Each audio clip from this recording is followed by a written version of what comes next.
5 നിരാശ ചിന്തകളെ ഒഴിവാക്കാൻ പഠിക്കണം. ഏതൊരാൾക്കും അവരവരുടെ ജീവിതത്തിൽ ഉണ്ടായിട്ടുള്ള നഷ്ടങ്ങളെക്കുറിച്ച് ആലോചിക്കുമ്പോൾ നിരാശകൾ കടന്നു വന്നേക്കാം. നിരാശകൾ പെട്ടെന്ന് തന്നെ നമ്മൾക്ക് ഒഴിവാക്കാൻ സാധിച്ചെന്ന് വരില്ല. നമ്മൾ കൂടുതൽ പോസിറ്റീവ് ചിന്തകളുമായി മുന്നോട്ട് പോയാൽ മാത്രമാണ് നിരാശകളെ ഒരു പരിധിവരെയെങ്കിലും ഒഴിവാക്കാൻ സാധിക്കുകയുള്ളൂ. ഓരോ നിരാശകളും നമ്മൾക്ക് വലിയൊരു തിരിച്ചറിവാണ് നൽകുന്നത്. ഭാവിയിൽ നിരാശപ്പെടാതിരിക്കാനുള്ള മുൻകരുതൽ അതിലൂടെ സ്വീകരിക്കാൻ ഒരു പക്ഷേ കഴിഞ്ഞേക്കാം. നിരാശകൾ കൂടെ കൂടെ കടന്നു വന്നു നമ്മുടെയൊക്കെ ദൈനംദിന ജീവിതത്തിലെ പ്രവർത്തനങ്ങളെ സാരമായി ബാധിക്കുന്നുണ്ടെങ്കിൽ നിയന്ത്രണം കൊണ്ടുവരാൻ, പരിഹാരം കണ്ടെത്താൻ മാനസികാരോഗ്യ വിദഗ്ധരുടെ നിർദ്ദേശം സ്വീകരിക്കേണ്ടതാണ്. നമ്മുടെ വിഷമങ്ങളും അതിലൂടെ ഉണ്ടാകുന്ന അസ്വസ്ഥതകളും മറ്റാരേക്കാളും നമ്മൾക്ക് തന്നെയാണ് ബോധ്യമായിട്ടുണ്ടാവുക.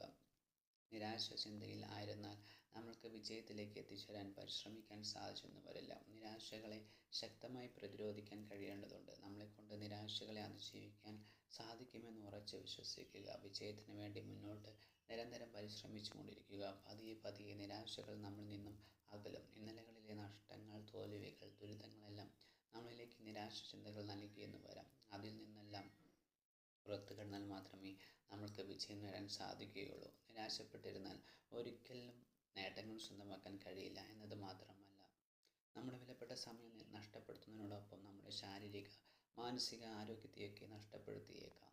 എല്ലാവർക്കും അവരുടെ ജീവിതത്തിലായിട്ടുള്ള നിരാശ ചിന്തകളിൽ നിന്നും ശരിയായ മാർഗത്തിലൂടെ മോചനം നേടാൻ സാധിക്കും.